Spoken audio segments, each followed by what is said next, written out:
Ito na ang pagbabalik ng Panday. VO na tayo ulit. Background, nagpalit ako ng head. Plus, nag-ink flash. Boom! Sabog ang ink. Sa pagbukas, 2 screws po ang dadaanan yung alisin. At ating nang hugasan ang cover na sobrang dumi. So, hindi ko tinigilan sa paghugas yan hanggat hindi nawala yung black na tinta ng ink. Bakit may ganito, Mami AP? Because Epson printers utilize waste ink pads para mag-collect ng excess ink na na-generate during printing and maintenance cycles. So, over time, itong mga pads na to can become saturated, so napupuno siya ng ink na, kaya nagkakaroon tayo ng mga error messages and some printing problems. So, dapat importante na a-address natin ito promptly para ma-avoid natin ang complications later on, okay? Ay, nandaldal ko na. So, tinanggal ang mga screw kanina doon sa pinaka-iyan tank niya.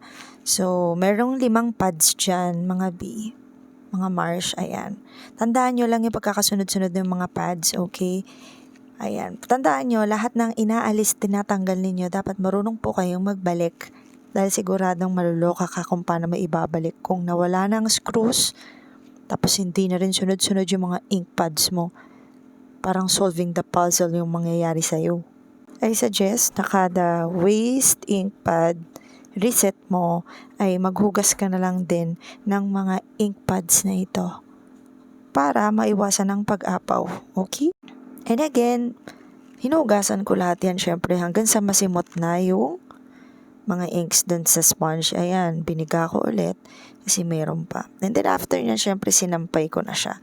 So here, kailangan nating patuyuin. And while pinapatuyo, syempre naman, linisin po natin yung ating lagayan ng pinaka waste na ink natin. Ayan, pagkatuyo, binalik ko lang po ng sunod-sunod kasi sunod-sunod ko rin sinampay yan, mga Marsh.